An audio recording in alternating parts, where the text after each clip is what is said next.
Bueno, hoy hablaremos acerca de las enfermedades cerebrovasculares.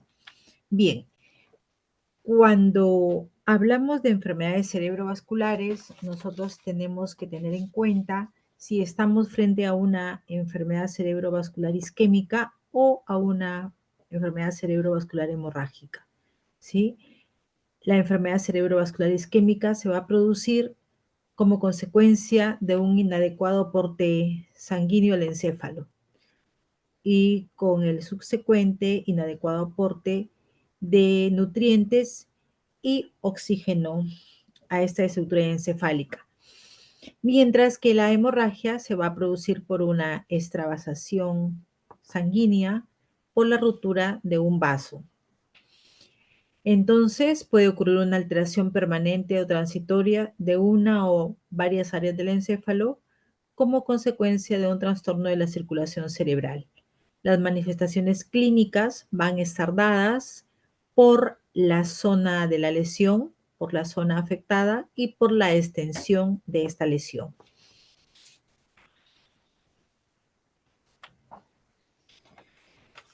Recordaremos nosotros que la circulación encefálica va a depender de la circulación anterior o carotidia, que es dependiente de las arterias carótidas internas, que van a ingresar en el cráneo y que son a la vez dependientes de las arterias carótidas comunes. Recordaremos que las arterias carótidas comunes provienen del arco aórtico, específicamente el tronco brachiocefálico. Hay que tener en cuenta, como mención aparte, que las arterias carótidas externas no forman parte de la circulación encefálica, pues van a estar irrigando a los tejidos faciales.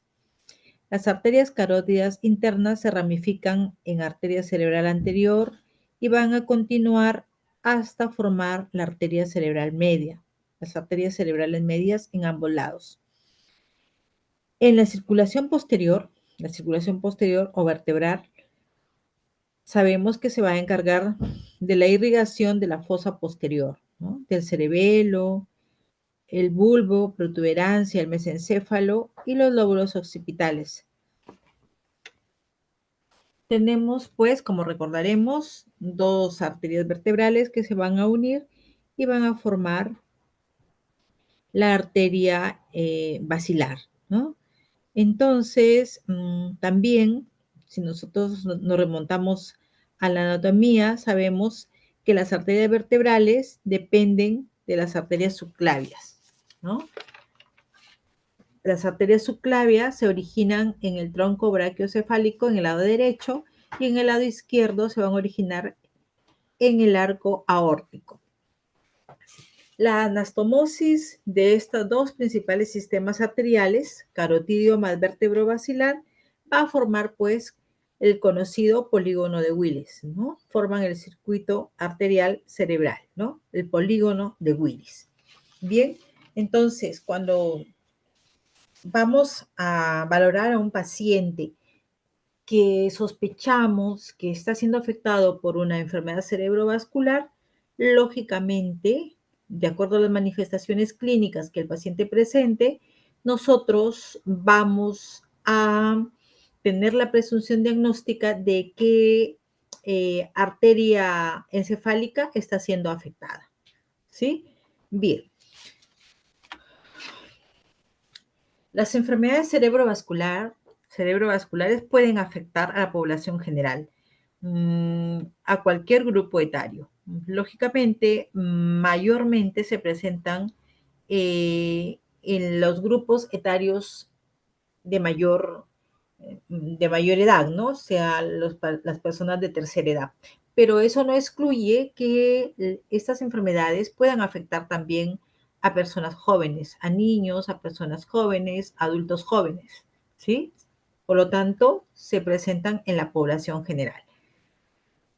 Son más aparatosas, son más graves cuando la lesión va a afectar la fosa posterior y cuando se trata de enfermedad cerebrovascular hemorrágica. La gravedad de estas afecciones radica, pues, como ya mencionábamos, en la zona de ubicación. Cuando se trata de fosa posterior es más grave. Así también la extensión de la lesión, ¿no? Y hay que tener en cuenta que siempre, generalmente el daño por enfermedad cerebrovascular va a ser limitante y solamente el 20% de los pacientes van a recobrar la independencia funcional. En enfermedad cerebrovascular vamos a tener en cuenta los factores de riesgo que se pueden presentar, ¿no? Pueden ser factores de riesgo modificables. Tenemos ciertas condiciones médicas, principalmente la hipertensión arterial, la diabetes mellitus, enfermedades coronarias, fibrilación auricular, hipertensión arterial, como mencionaba, más frecuente, dislipidemias, estenosis carotidia, o ciertas conductas o comportamientos, ¿no? Como el tabaquismo, el abuso de alcohol, el sedentarismo. Pero hay factores que son factores no modificables, como la edad. Ya mencionábamos que a mayor edad, mayor riesgo de sufrir una enfermedad cerebrovascular, el género del paciente, el sexo masculino es el más afectado. La raza, se dice que la raza morena es la que tiene más riesgo de padecer estas enfermedades. Y bueno, se ha encontrado cierta asociación con herencia, ¿no? Cuando hay un familiar directo que sufre una enfermedad cerebrovascular, la descendencia puede tener mayor riesgo de presentar estas afecciones. Ante la sospecha de que un paciente está presentando una enfermedad cerebrovascular, activar inmediatamente el código ictus. Nosotros, como médicos, como personal de salud, debemos estar adecuadamente preparados para identificar que en un paciente está ocurriendo un cuadro clínico asociado a enfermedad cerebrovascular y es indispensable pues actuar inmediatamente. Debemos en lo posible realizar en el paciente exámenes complementarios. ¿Por qué la importancia de esto? Porque necesitamos precisar si el paciente está siendo afectado por una enfermedad cerebrovascular isquémica o hemorrágica. ¿Y por qué motivo? Porque no es lo mismo tratar una enfermedad cerebrovascular isquémica que tratar pues una enfermedad cerebrovascular hemorrágica. La conducta, el tratamiento que vamos a establecer es completamente diferente, como lo veremos luego. Reconocer el cuadro clínico, reaccionar inmediatamente, responder y trasladar al paciente si es que nos encontramos en una zona de trabajo donde no le vamos a poder brindar a nuestro paciente la atención necesaria, revelar el diagnóstico con la ayuda de las neuroimágenes, que en este caso son indispensables, y pues iniciar un adecuado tratamiento y a posteriori una rehabilitación en el tiempo oportuno. Cuando el paciente se encuentre en condiciones clínicamente estables, inmediatamente deberíamos iniciar la rehabilitación. Bien, ya mencionaba que son indispensables las neuroimágenes para la toma de decisiones, sobre todo de tratamiento. Hay que abordar las patologías generales que puedan afectar al paciente y que van a influir también en su mejora de esta afección clínica. Una terapia específica, recanalización, sobre todo cuando tenemos la oportunidad de brindar a nuestro paciente la trombolisis, y la neuroprotección también son indispensables. Hay que prevenir y tratar complicaciones en el paciente, como ya veremos luego en tratamiento, y hacer una prevención secundaria. Esto es básico, ¿sí? La prevención secundaria. No solo se trata de que abordemos a nuestra paciente en la fase aguda, en la fase hiperaguda, en la fase aguda, en la fase secuelar, digamos así, sino que le pongamos en claro al paciente de que necesita hacer una prevención secundaria. No solo tratar la enfermedad en sí, sino posteriormente hacer una prevención secundaria para evitar que más adelante vuelva a ser un nuevo evento vascular, que es altamente probable que sea así si no le explicamos al paciente y si el paciente no toma conciencia de que debe hacer una adecuada prevención secundaria para disminuir el riesgo de la recurrencia de esta patología. Y bueno, la rehabilitación que es indispensable para disminuir la discapacidad en el paciente. Bien, entonces, al abordar a nuestro paciente, estabilizarlo, ya sabemos ello, lo que tenemos que hacer en la estabilización al paciente. Aquí es importante mencionar que tenemos que propiciar en el paciente una hipervolemia, ¿no? Recordemos que es un encéfalo que está en sufrimiento y que pues ya voy a explicar luego la fisiopatología, pero al paciente necesitamos propiciarle hipervolemia. Por lo tanto, inmediatamente lo abordamos en una emergencia o si por A o B lo abordamos, porque suele suceder que llegan los pacientes no a emergencia, sino muchas veces a consulta externa, pues inmediatamente propiciar que llegue a un área donde le vamos a proporcionar un aporte que lo lleve a hipervolemia, ¿no? Siempre es importante la protección gástrica. Recordemos que son pacientes que están con un estrés agregado por el cuadro mismo que están sufriendo y que ahí puede haber una complicación también gástrica, ¿no? Y la neuroprotección con fármacos que existen a la fecha para propiciar que la discapacidad posterior también sea menor. Luego de hacer una adecuada anamnesis, examen físico, ya llevar a nuestro paciente en lo posible lo más rápido a un estudio de neuroimagen, ¿no? Ya decíamos que ello nos va a permitir determinar con precisión si se trata de un accidente isquémico, accidente cerebrovascular isquémico o accidente cerebrovascular hemorrágico. Y solo lo vamos a saber si tenemos pues un estudio de tomografía o, en el mejor de los casos, una resonancia magnética nuclear de encéfalo. Sí, se requiere de una tomografía de encéfalo simple. No necesitamos una tomografía con contraste, no. Las patologías vasculares se ven perfectamente en las tomografías simples, sin contraste. Ujú. Bien, entonces, en las primeras horas podemos tener, al realizar la tomografía del paciente, podríamos tener una tomografía aparentemente normal. Cuando tomamos al paciente la tomografía dentro de las primeras horas y tenemos una imagen sin mayor variación de densidad, aparentemente normal, entre comillas, diremos pues que estamos frente a una isquemia cerebral. Si el paciente no tiene signos de fosa posterior, podríamos culminar el estudio reconociendo una ubicación supratentorial. Pero si el paciente tiene signos de fosa posterior y un deterioro evidente del estado de conciencia, vamos a requerir solicitar un estudio de resonancia magnética nuclear con fase de difusión. Recuerden, sí, la fase de difusión es específica para patologías vasculares. Pero podemos tener también un paciente con sospecha clínica de una HSA, lógicamente con la clínica de pronto encontremos en el paciente signos meningios que van asociados a una hemorragia subaracnoidea, por ejemplo, pero que en la tomografía en estos pacientes no hemos encontrado no hemos confirmado sangrado. En este caso vamos a requerir a realizarle una punción lumbar donde vamos a encontrar sí pues la presencia de hematíes. Bien, entonces las enfermedades cerebrovasculares, como ya mencionaba, pueden ser isquémicas o hemorrágicas. La clasificación de las enfermedades cerebrovasculares isquémicas pueden ser infartos establecidos o accidente isquémico transitorio.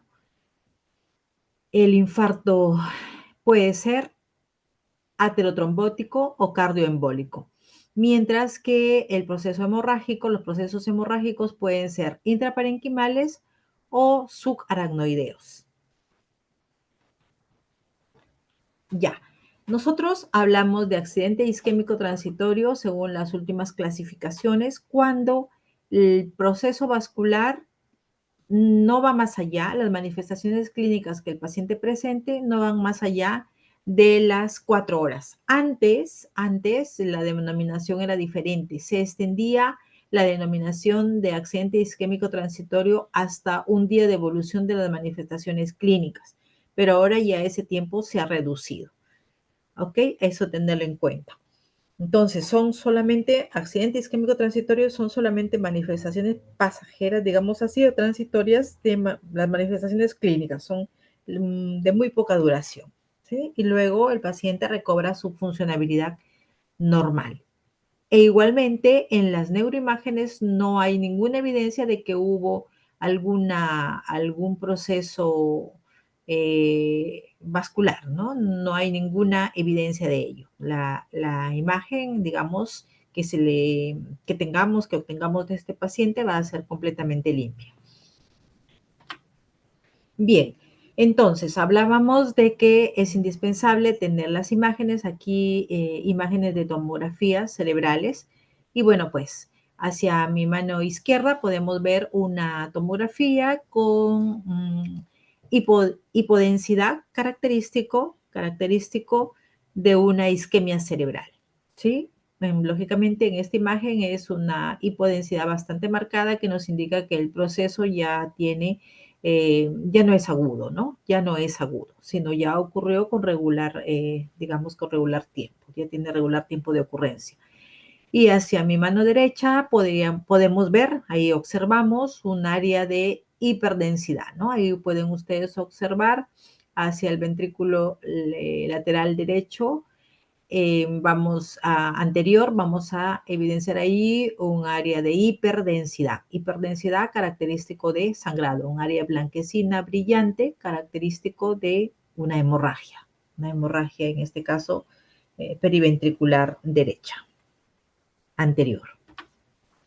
Bien, entonces, tenemos accidente cerebrovascular isquémico hemorrágico. Lo más frecuente, el accidente cerebrovascular isquémico, ¿sí? Hasta 80% de los casos. Y hemorragia entre 20 a 30% de los casos. De todo ello, en isquemia, más frecuente el infarto establecido, ¿sí? Y menos frecuente el accidente isquémico transitorio. Y luego, pues tenemos, ya hablábamos que tenemos las hemorragias intraparenquimales y las hemorragias subaracnoideas, que son mucho menos frecuentes.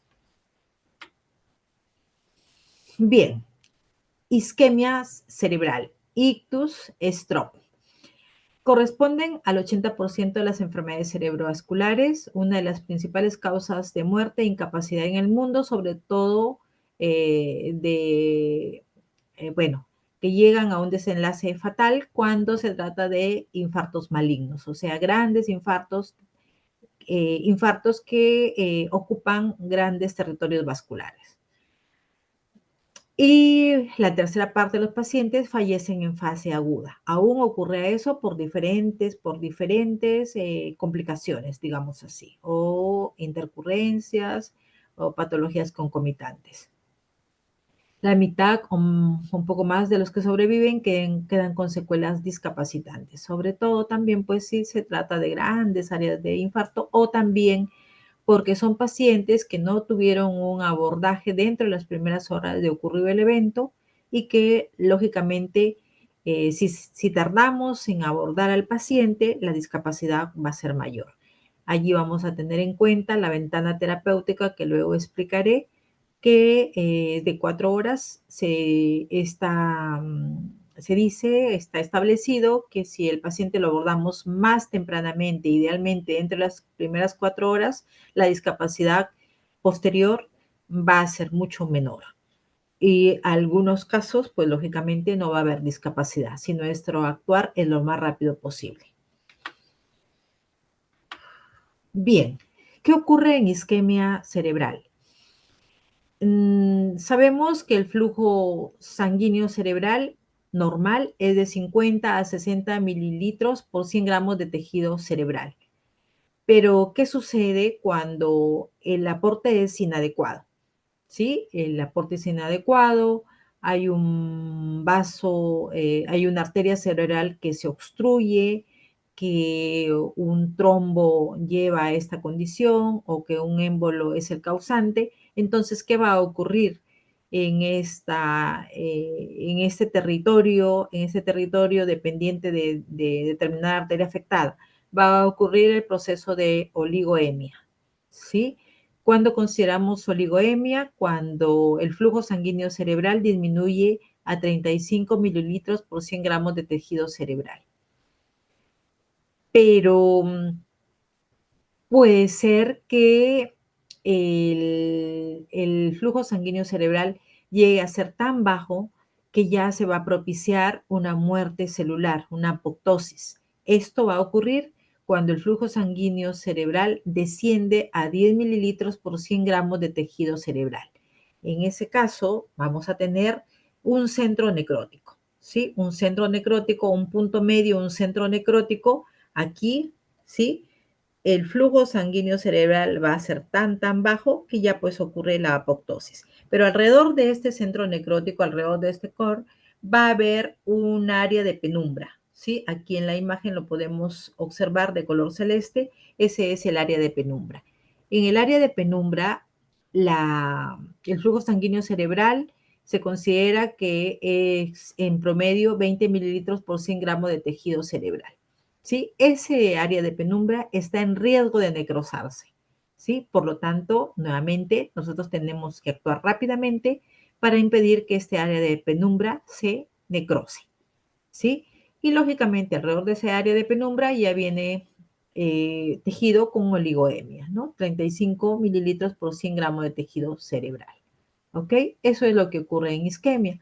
De ahí la importancia de que nosotros hablamos de que al paciente tenemos que propiciarle hipervolemia, ¿sí? Hacerle contra a estas ondas centrífugas, a estas ondas de despolarización y desde el exterior nosotros propiciar una hipervolemia para de esa manera impedir, disminuir, hacer contra a la expansión de estas ondas, hacer contra, digamos así, contrarrestar la expansión de la necrosis, contrarrestar la expansión de la necrosis e impedir que, lógicamente, la apoptosis se incremente, ¿sí? Entonces, el centro necrótico, en lo posible, vamos a buscar que no se expanda, ¿sí? Por lo tanto, vamos a llevar al paciente, que vamos a propiciar en el paciente que no se expanda, que las manifestaciones clínicas tiendan a reducir y, lógicamente, el tiempo es indispensable. Mientras más rápido actuemos, las secuelas en el paciente a posteriori van a ser mucho menores. ¿Sí? Penumbra, entonces, es un área de tejido cerebral con hipoperfusión alrededor de un infarto, ¿sí? Alrededor de un centro necrótico. En este caso, el área de penumbra de color amarillo, ¿sí? Ahí lo podemos nuevamente observar. Entonces, centro necrótico y alrededor el área de penumbra. Nuestra misión, impedir que esa área de penumbra, que ese centro necrótico se expanda, que no llegue a comprometer el área de penumbra. Centro necrótico y penumbra isquémica, ¿sí? Con sus ondas de despolarización que parten del centro necrótico y avanzan hacia el área de penumbra. Y pues con riesgo de daño tisular. Entonces, recordar que va a ocurrir una necrosis si el flujo sanguíneo cerebral disminuye tanto hacia 10 mililitros por 100 gramos de tejido cerebral. No olvidar el flujo sanguíneo cerebral normal, ¿no? Más de 50 mililitros por 100 gramos de tejido cerebral. Cuando baja este flujo, pues ya viene la oligoemia y que puede llegar inclusive a muerte celular, necrosis. Sí, pues va a haber una disminución del flujo sanguíneo cerebral, ¿sí? Tenemos un proceso obstructivo, va a haber una disminución del aporte de nutrientes, una disminución del aporte oxigenatorio, una disminución de la bomba sodio-potasio, el paciente va a tender a una acidosis, una despolarización de membrana, apertura de canales de calcio, activación de NMDA y AMPA con liberación de glutamato, un aumento del calcio intracelular, activación de óxido nítrico, sintetasas, proteasas, producción y aumento de producción de radicales libres y bueno, pues una subsecuente apoptosis, necrosis, ¿sí? Y con las consecuencias que ya hablábamos. Entonces, ya también mencionábamos que los eventos isquémicos pueden ser aterotrombóticos, ¿no? Hay una alteración de la pared del vaso sanguíneo, ¿sí? O puede ser eventos cardioembólicos, ¿sí? Hay liberación de material embólico, sobre todo desde el nivel cardíaco, ¿no? Estos trombos, o sea, estos émbolos, van a propiciar un proceso obstructivo a nivel de la arteria encefálica. Ya decíamos que nuestra misión fundamental e indispensable es defender la zona de penumbra, ¿sí? Detener el daño primario. Y además, a posteriori, prevenir el daño secundario, ¿sí? El daño secundario para evitar que ocurran posteriores eventos, pues está descrito que el riesgo de que un paciente que sufre una isquemia encefálica ahora a posteriori tiene riesgo de 30-35% de hacer un nuevo evento.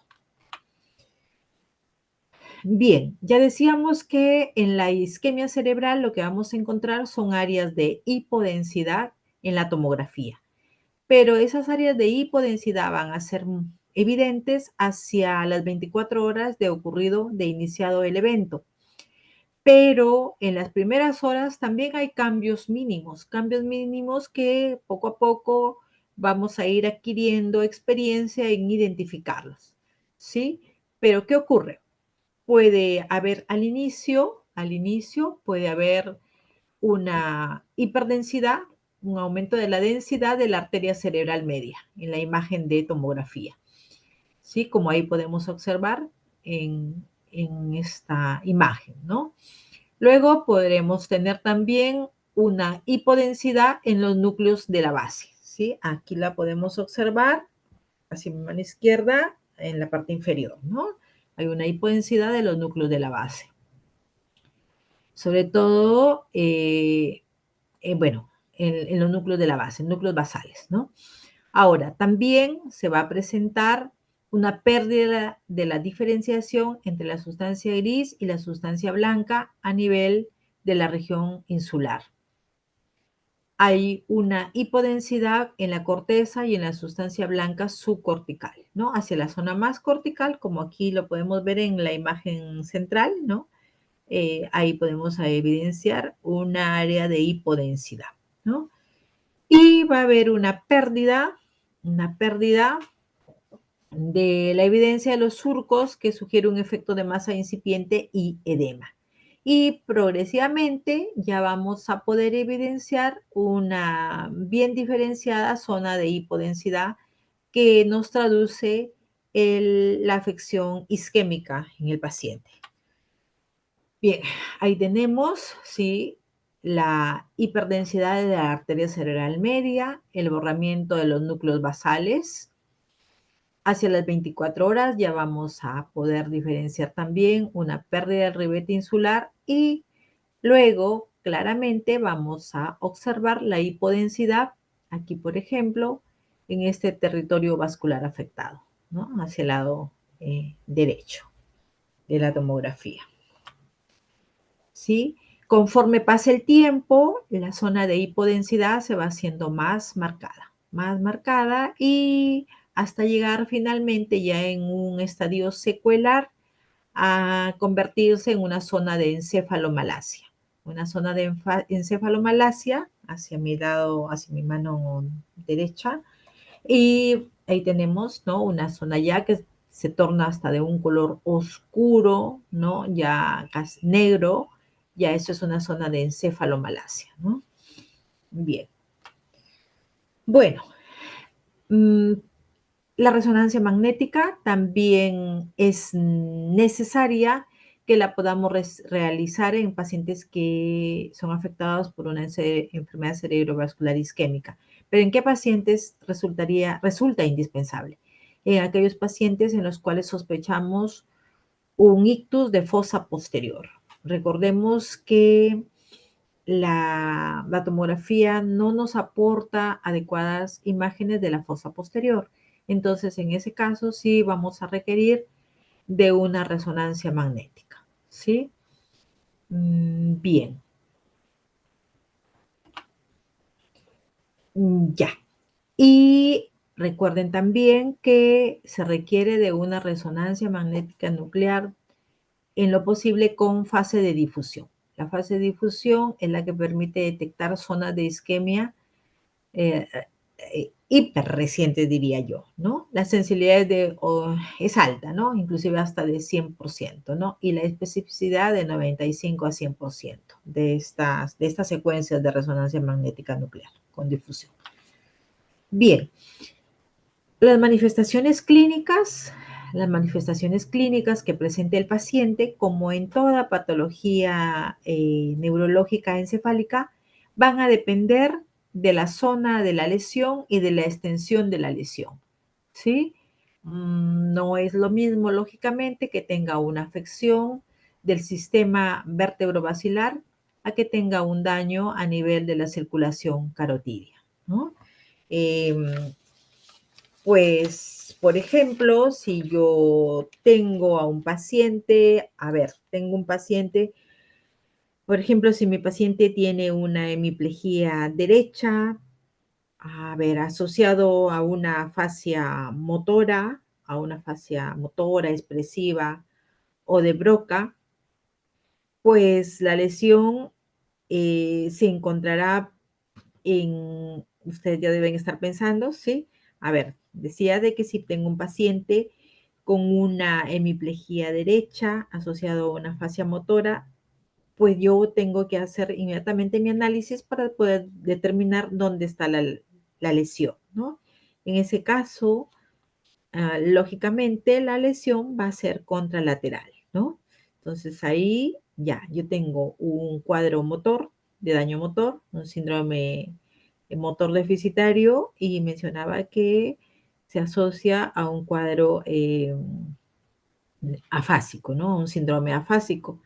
Entonces, yo ya estoy pensando que la lesión está en el lado contralateral, ¿no? En este caso, tendríamos una lesión que ocurre en el territorio de irrigación del lóbulo frontal izquierdo, ¿no? Entonces, el daño ahí sería un daño, si vamos a la topografía, sería un daño a nivel de la carótida interna.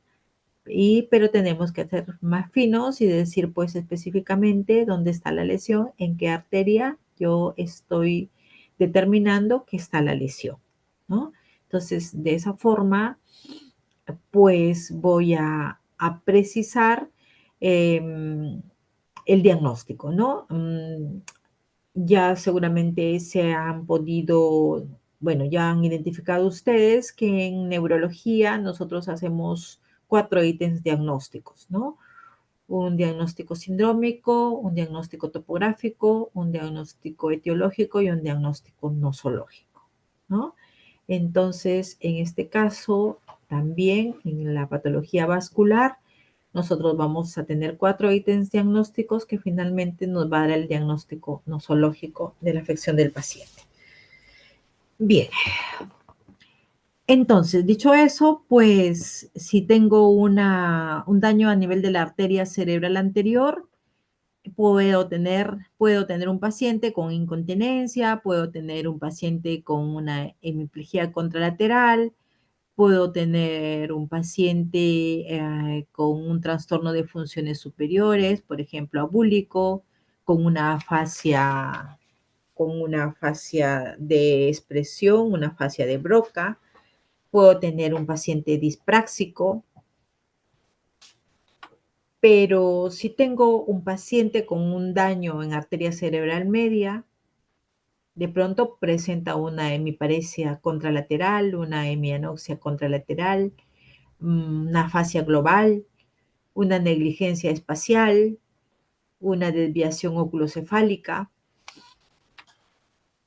o si el daño es a nivel de la circulación posterior, de la circulación vertebrovascular, voy a tener un paciente con manifestaciones clínicas de dismetría, de adococinesia, ampliación de la base de sustentación, con vómitos incoercibles, con una oftalmoparesia o de pronto con una pérdida visual, una marcha táxica o una disfunción orofaringia, en fin, manifestaciones clínicas que me lleven a pensar que el cuadro clínico es debido a un daño a nivel de la circulación posterior. Bien, entonces recuerden que las manifestaciones clínicas del paciente, nuevamente mencionarlo allí, está dado por la zona de la lesión y la extensión de la lesión. De esta manera, yo conociendo la anatomía y la funcionabilidad de cada estructura encefálica, voy a poder determinar dónde está la lesión. Bien. Bueno, la escala MIS. Esta escala fue creada con la finalidad de determinar, de medir el déficit neurológico que se produce en el paciente tras una afección vascular, tras un accidente cerebrovascular. Es decir, la escala NIS va a valorar la severidad del daño. A mayor puntaje, mayor déficit neurológico, ¿sí? Consta de 15 parámetros y logra una puntuación máxima de 42 y son varios parámetros que se van a evaluar. Hay una escala que ha sido traducida al español, es una escala, digamos así, comprimida, reducida. Aquí se las dejo para que ustedes lo puedan revisar, pero lo importante de esta escala, como les mencionaba, es que hay que tener en cuenta porque nos va a permitir valorar el déficit neurológico tras una afección cerebrovascular, ¿no? Y cuanto mayor puntaje obtenemos al realizar la escala, al sumar los ítems, los diferentes ítems que esta presenta, pues a mayor puntaje, mayor déficit neurológico en el paciente, ¿no? Bien. Ok, ahí se la dejo, por favor, la pueden revisar, es un poquito larga. Bien, pero ¿cómo tratamos un ictus? Ya a grosso modo les mencionaba, ¿sí? Bien, entonces, ¿qué hacemos? Bueno, medidas y cuidados generales, que todos lo conocemos. Si tenemos opción de trombolisis, hay que brindársela al paciente, lógicamente, si el paciente cumple criterios de inclusión para ser sometido a una trombolisis. Ojo, no todos los pacientes, oído digo, ojo y oído, no todos los pacientes pueden ser candidatos a una trombolisis, no. Hay criterios específicos para trombolizar al paciente. Ahí se los menciono luego. Y bueno, brindarle también al paciente la neuroprotección. Bien, ya hablábamos de esto, ¿sí? Entonces, el tratamiento, en base a nuestra fisiopatología, va a ir dirigido a restablecer el flujo sanguíneo cerebral y limitar y o disminuir la afección neurológica y las secuelas futuras, ¿sí? No se olviden del centro necrótico, no se olviden del área de penumbra, ¿sí? Que van a ser importantes y que en lo que hagamos, ¿no? Recordar esto para que cuando tengamos un pacientito que llegue a la emergencia o en el lugar que lo abordemos, sospechamos nosotros, el paciente está iniciando un evento vascular, lo primero, actuar rápidamente, ¿sí? Actuar rápidamente, brindarle hipervolemia, en lo posible buscar tomarle una imagen para poder darle un tratamiento idóneo, adecuado y poderlo recuperar, que no tenga a futuro mayor discapacidad. Uf. Ya, hablamos de la ventana terapéutica, ¿sí? Recuerden que son 4 horas. 4 horas. Nosotros en 4 horas necesitamos idealmente abordar dentro de esas primeras 4 horas de ocurrido el evento a nuestro paciente. Si actuamos así, la discapacidad va a ser mucho menor, la discapacidad va a ser mínima o quizá el paciente quede sin discapacidad. Sí, basados en estudios clínicos han demostrado que la implementación de las diferentes medidas que neutralicen las reacciones metabólicas que conducen a la muerte neuronal son capaces de disminuir el área final de necrosis. Bien, lograr una mejora de la perfusión, lograr aportar a nuestro paciente una hipervolemia. ¿Sí? ¿Qué hago? Voy a brindar a mi paciente una hipervolemia, voy a administrarle cloruro de sodio a goteo alto, 50 gotas por minuto, ¿sí? Y no usar soluciones glucosadas. Aquí importante, nosotros, en base a lo que ya hablábamos, no debemos bajar la presión al paciente. Si tengo un paciente, por ejemplo, que lo abordo en la emergencia y que de pronto mi paciente tiene 170 sobre 100 milímetros de mercurio de PA, pues tengo que mantenerlo alta. No debo cometer el error de al abordarlo, bajarle la presión. No, porque ya explicábamos en la fisiopatología que no quiero que se expanda el centro necrótico. Entonces, idealmente la presión arterial media no debe bajar de 180 sobre 110 milímetros de mercurio en la fase hiperaguda del evento vascular. Lógicamente, monitorizándolo para que no se presenten otro tipo de complicaciones por esta presión, ¿no? Pero esa es la finalidad también de propiciarle una hipervolemia, ¿ok? Que no se expanda el centro necrótico. Hacia la observación de ahí de no usar soluciones glucosadas. Recuerden ustedes que es un paciente que por las condiciones que se le están presentando, pues está con tendencia a la acidosis, ¿no? Si yo propicio o brindo al paciente, le administro solución glucosada, pues voy a llevar a ese paciente a un riesgo, le estoy ofreciendo un sustrato para un riesgo de acidosis, ¿no? Entonces no debo propiciarle ello. Por eso, idealmente, brindarle una solución salina, cloruro de sodio. Listo. Entonces, si tengo la opción de brindarle trombolisis con factor tisular activador recombinante y si el paciente cumple criterios, debo hacerlo. ¿Qué me va a permitir la trombolisis? Recanalización del trombo arterial obstruido, aumento de la circulación colateral, ¿sí? Para la aplicación de la terapia trombolítica, solo debe hacerse por vía endovenosa, ¿sí? Con factor tisular activador recombinante, a dosis de 0.9 miligramos por kilogramo, una dosis máxima de administración de 90 miligramos. ¿Cómo se administra? Se debe administrar el 10% de la dosis en bolo y el resto, o sea, el 90% restante, en una infusión de 60 minutos. ¿Ok? Pero no todas las personas que sufren un evento vascular son candidatos de trombolisis. No. Los criterios de inclusión incluyen los siguientes, solamente los siguientes que mencionamos. Pacientes entre 18 a 80 años, diagnóstico clínico de isquemia cerebral con una puntuación superior a 4 en la escala NICS que ya mencionábamos antes, intervalo desde el inicio de los síntomas inferior a 3 horas. Hay observación que ahora se ha prolongado este intervalo hasta 4.5 horas. ¿Sí? Una tomografía previa normal, entre comillas, o con signos precoces de infarto en menos del 33% de la arteria cerebral media.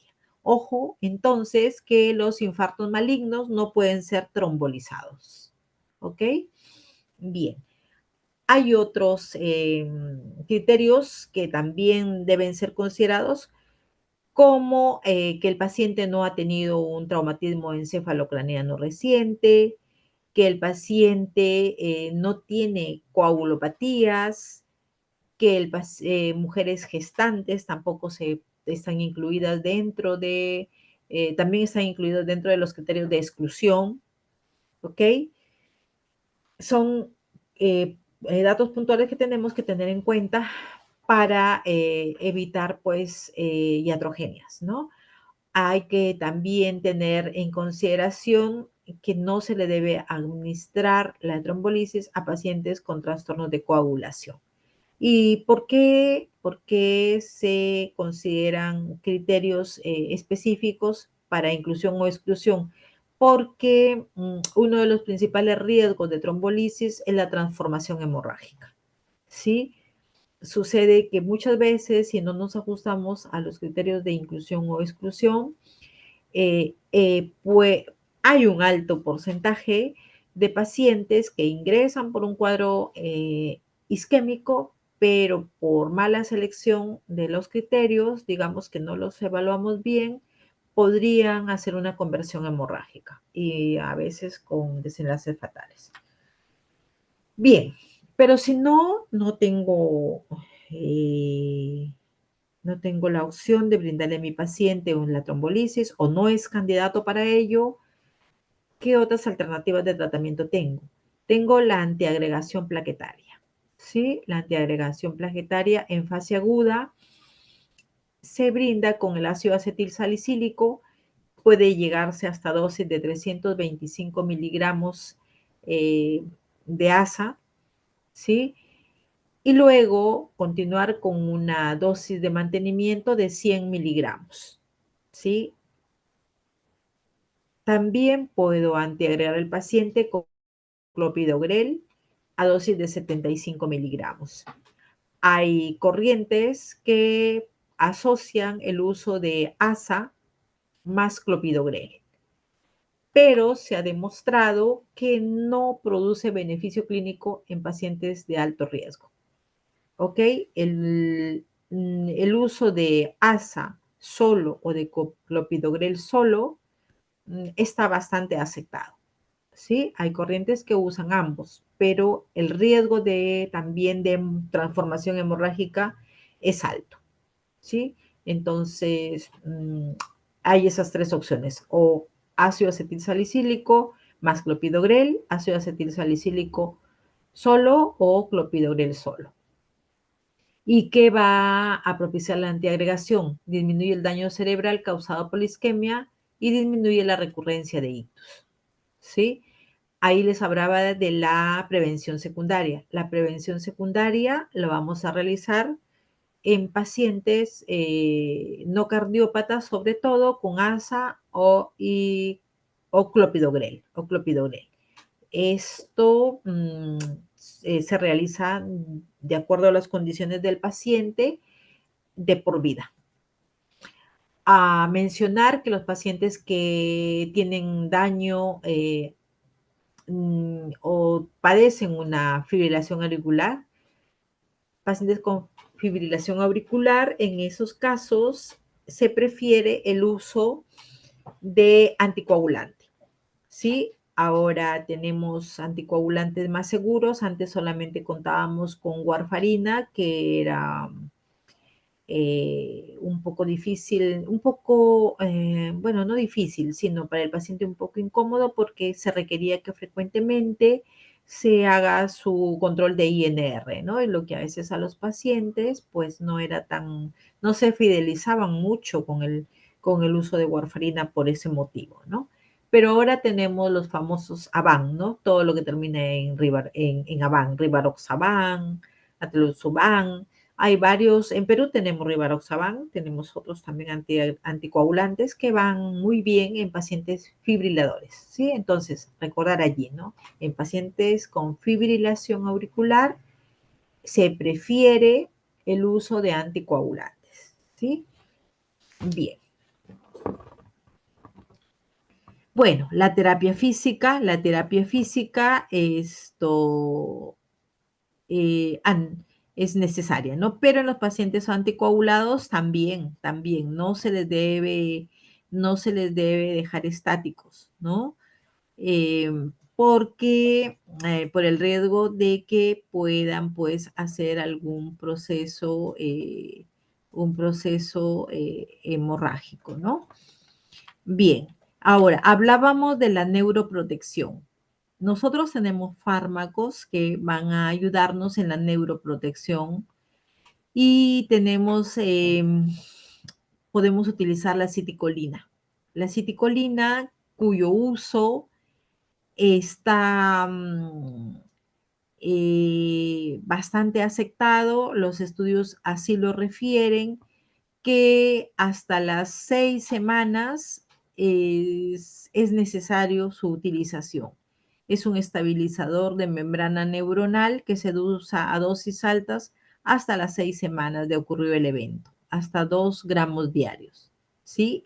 Se ha demostrado que en pacientes que utilizaron estos estabilizadores de membrana neuronal versus pacientes que no utilizaron, la mejoría, la secuela, la discapacidad posterior va a ser menor en aquellos pacientes que sí tuvieron opción del uso de estos neuroprotectores. Bien, la corticoterapia no es necesario, no se necesita usarlo en pacientes con patología vascular. Bueno, ya hablábamos de la rehabilitación, ¿no? La rehabilitación, en cuanto sea posible, en cuanto nuestro paciente esté clínicamente estable, debemos iniciar la fisioterapia, ¿no? Sobre todo en pacientes jóvenes, ¿no? En la plasticidad neuronal, ¿no? Las las áreas vecinas van a, gracias a la plasticidad neuronal, van a aprender a realizar la función que se ha perdido en las áreas dañadas, ¿no? Sobre todo en pacientes jóvenes. Y en los pacientes mayores, igual, la fisioterapia les va a ayudar bastante para evitar sobre todo complicaciones posteriores, para evitar la mayor postración en ellos. En cuanto a la enfermedad cerebrovascular hemorrágica, ya sabemos que puede ser una hemorragia intracerebral intraparenquimal o una hemorragia subaracnoidea, ¿no? La hemorragia subaracnoidea ocurre dentro del espacio subaracnoideo, que ya sabemos que está comprometido entre la pía madre y la aracnoides, ¿no? Está allí, ese espacio, o sea, es el que se afecta. En ese espacio se va a extravasar el contenido hemático. Y la hemorragia intracerebral primaria, que representa el mayor porcentaje de los casos, hasta 88% de los casos, y se va a originar por la ruptura espontánea de pequeños vasos, sobre todo por HTA, por hipertensión arterial, o también hay casos que se asocian a angiopatía mieloide. Y la hemorragia intracerebral secundaria, que va a ocurrir relacionado con la ruptura de malformación arteriovenosa o aneurismas, o también que va a estar asociado a la presencia de lesiones tumorales o trastornos de coagulación. Las causas, sí, hipertensión arterial, amiloidosis, coagulopatías, vasculitis, terapia anticoagulante, tratamiento antitrombolítico y malformaciones como malformaciones arteriovenosas o aneurismas, ¿sí? Las áreas hay una imagen, ¿no?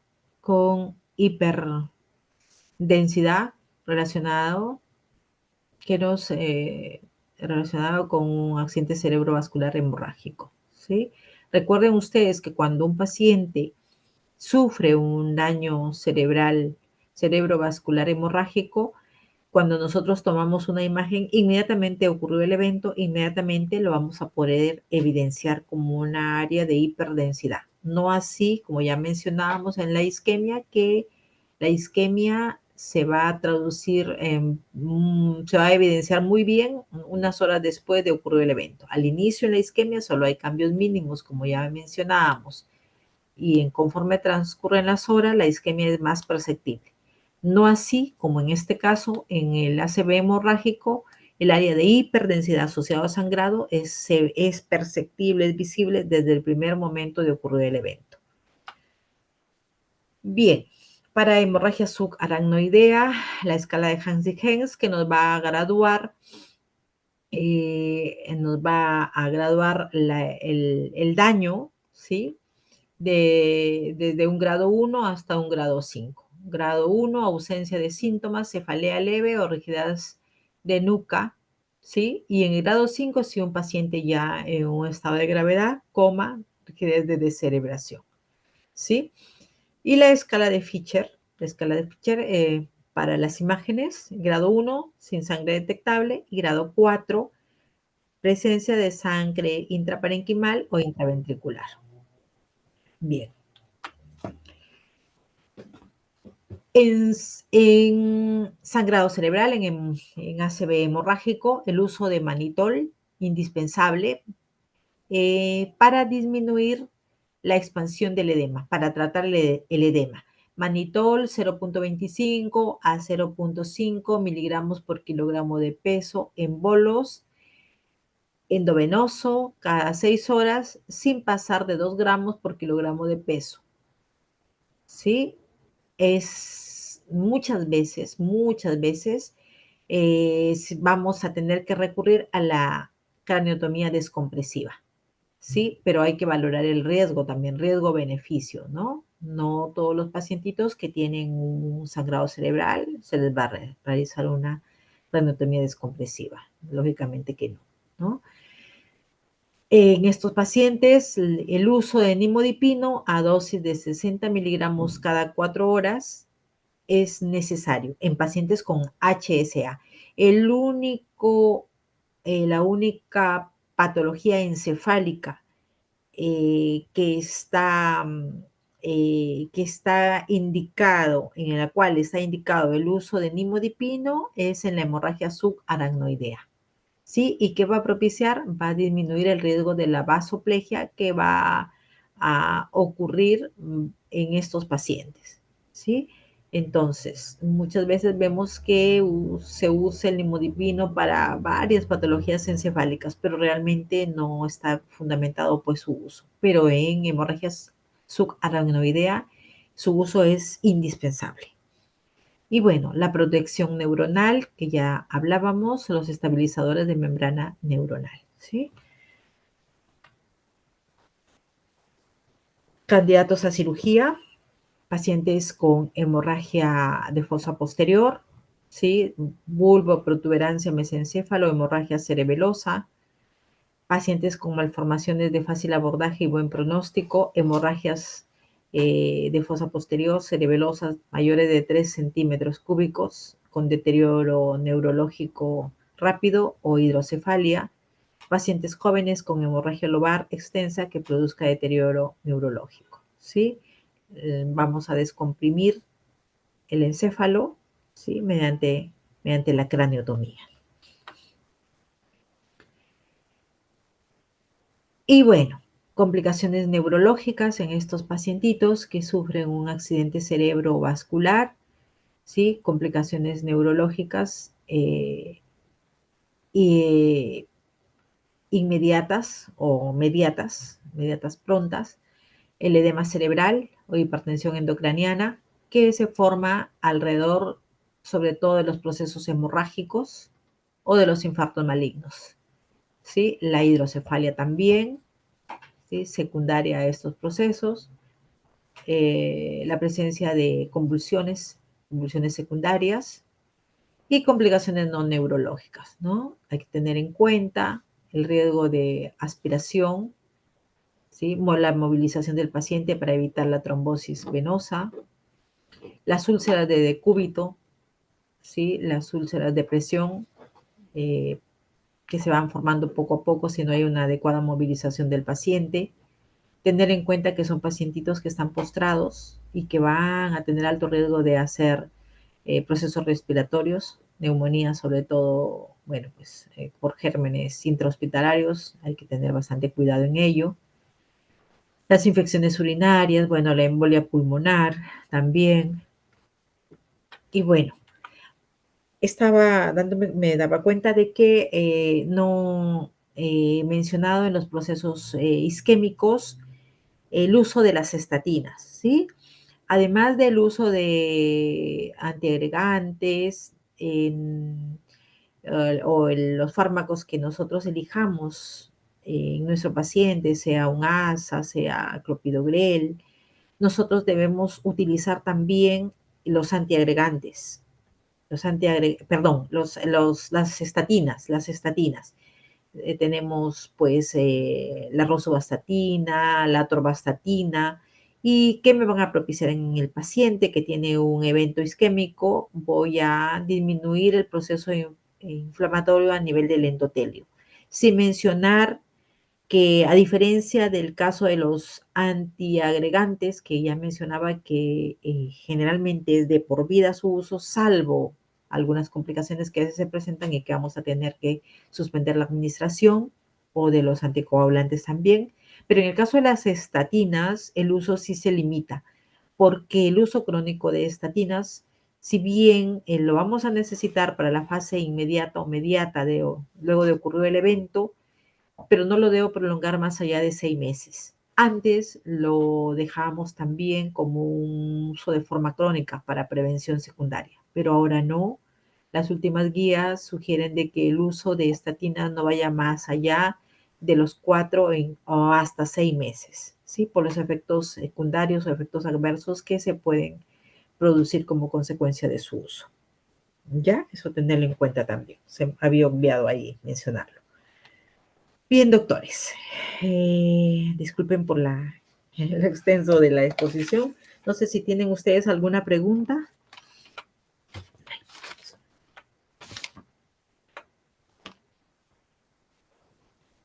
Hola, ¿están allí? ¿Se han dormido, creo? Pásame, por favor. Oh, claro, doctora. Están dormidos, se han arrullado, ¿no? ¿Alguna pregunta, por favor? Bueno, bien, doctores. Entonces, yo le comparto a la delegada, le comparto la exposición y bueno, cualquier cosa, igual por intermedio de la doctora, me hacen saber. ¿Ya? Bueno, buenas Muchas noches. gracias, doctora. Gracias. Buenas Hasta noches. luego. Gracias, doctora. Hasta luego. Chau, chau.